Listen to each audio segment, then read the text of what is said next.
Hi hello ವೀಕ್ಷಕರೇ, welcome back to my YouTube channel. ಹೇಗಿದ್ದೀರಾ ಎಲ್ಲರೂ? ಐ ಹೋಪ್ ಎಲ್ಲರೂ ಕೂಡ ಚೆನ್ನಾಗಿದ್ದೀರಾ ಅಂತ ಅನ್ಕೊಳ್ತೀನಿ ಸ್ನೇಹಿತರೆ.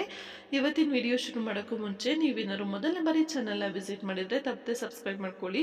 ಹಾಗೆ ವಿಡಿಯೋ ಇಷ್ಟ ಆದರೆ ಲೈಕ್ ಶೇರ್ ಕಮೆಂಟ್ ಮಾಡೋದನ್ನು ಮರಿಬೇಡಿ. ಸೊ ಬನ್ನಿ ಇವತ್ತಿನ ವಿಡಿಯೋನ ಶುರು ಮಾಡೋಣ. ಟೈಮ್ ಇಲ್ಲ, ಟೈಮ್ ಸಾಕಾಗಲ್ಲ ಎಂಬುದು ನಮ್ಮಲ್ಲಿ ಅನೇಕರ ಕೊರಗು. ಆದರೆ ಅದು ನೆಪ. ಎಲ್ಲರಿಗೂ ಅಷ್ಟೇ ಸಮಯವಿದ್ದರೂ ಕೆಲವರು ಮಾತ್ರ ಎಷ್ಟೊಂದು ಸಾಧನೆಗಳನ್ನು ಮಾಡುತ್ತಾರೆ. ಸಮಯದ ಸದ್ಬಳಕೆ ಮುಖ್ಯ. ಹೌದಲ್ವಾ ಸ್ನೇಹಿತರೆ? ಪ್ರಪಂಚದಲ್ಲಿ ಎಲ್ರಿಗೂ ಕೂಡ, ನೀವು ಶ್ರೀಮಂತರ ಆಗ್ಬೋದು, ಬಡವರೇ ಆಗ್ಬೋದು, ಪ್ರತಿಯೊಬ್ಬರಿಗೂ ಕೂಡ ಇರೋದು 24 ಗಂಟೆನೆ. ಸೊ ಅಂದಮೇಲೆ ನೀವೇನು ಮಾಡ್ತಾ ಇಲ್ಲ, ಬೇರೆಯವರು ಎಷ್ಟೊಂದೆಲ್ಲ ಸಾಧನೆಗಳ ಮಾಡ್ತಾ ಇದ್ದಾರೆ ಅಂದರೆ ಅಲ್ಲಿಗೆ ಅರ್ಥ ಏನು? ಸೊ ನಾವು ನಮ್ಮ ಜೀವನದಲ್ಲಿ ಎಷ್ಟು ಸೀರಿಯಸ್ನೆಸ್ಸನ್ನು ಕಳ್ಕೊಂಡಿದ್ದೀವಿ, ಹಾಗೆ ನಮ್ಮ ಜೀವನದಲ್ಲಿ ಜವಾಬ್ದಾರಿಗಳ ಒಂದು ಏನು ಸ್ಟ್ರೆಸ್ ಅನ್ನೋದು ನಮಗಿಲ್ಲ ಅಂತಲೇ ಹೇಳ್ಬೋದು. ದಿನದಲ್ಲಿ 24 ಗಂಟೆನ ಹೇಗೆ ಉಪಯೋಗಿಸ್ಕೊಳ್ತೀವಿ ಅನ್ನೋದ್ರ ಮೇಲೆ ನಮ್ಮ ಇಡೀ ಜೀವನ ನಿಂತಿರುತ್ತೆ ಅಂತಲೇ ಹೇಳ್ಬೋದು ಸ್ನೇಹಿತರೆ. ಸುಮ್ಮನೆ ಮೊಬೈಲ್ ನೋಡಿಕೊಂಡು ಅಥವಾ ಫ್ರೆಂಡ್ಸ್ ಹತ್ರ ಚಿಟ್ ಚಾಟ್ ಮಾಡಿ ನಾವು ಟೈಮನ್ನು ಸ್ಪೆಂಡ್ ಮಾಡೋದು ತುಂಬಾ ಈಸಿ.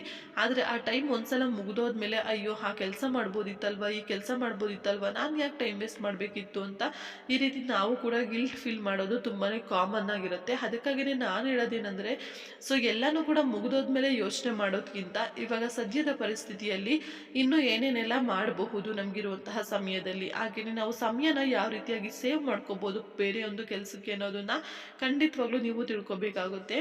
ಸೊ ಸಮಯನ ಒಂದು ಮ್ಯಾನೇಜ್ ಮಾಡೋದು ಅಂದರೆ ಟೈಮ್ ಮ್ಯಾನೇಜ್ಮೆಂಟ್ ಅನ್ನೋದು ಪ್ರತಿಯೊಬ್ಬರಿಗೂ ಕೂಡ ತುಂಬಾ ಮುಖ್ಯ. ಅದು ನೀವು ಸ್ಟೂಡೆಂಟ್ ಆಗಿರಲಿ, ಟೀಚರ್ಸ್ ಆಗಿರಲಿ, ಅಥವಾ ಯಾರೇ ಆಗಿರಲಿ, ಎಲ್ರಿಗೂ ಕೂಡ ಸಮಯ ಅನ್ನೋದು ತುಂಬಾ ಮುಖ್ಯ ಇರುತ್ತೆ ಸ್ನೇಹಿತರೆ.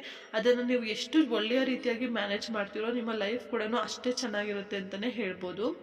ಸೊ ಇಷ್ಟು ಹೇಳ್ತಾ ಸ್ನೇಹಿತರೆ ವಿಡಿಯೋ ಇಲ್ಲಿಗೆ ಮುಗಿಸ್ತಾ ಇದ್ದೀನಿ. ಇವತ್ತಿನ ವಿಡಿಯೋ ಇಷ್ಟ ಆದರೆ ಲೈಕ್ ಶೇರ್ ಕಮೆಂಟ್ ಮಾಡಿ. ಇದುವರೆಗೂ ಚಾನಲ್ ಸಬ್ಸ್ಕ್ರೈಬ್ ಮಾಡಿಲ್ಲ ಅಂದರೆ ಇವಾಗಲೇ ಹೋಗಿ ಸಬ್ಸ್ಕ್ರೈಬ್ ಮಾಡ್ಕೊಳ್ಳಿ.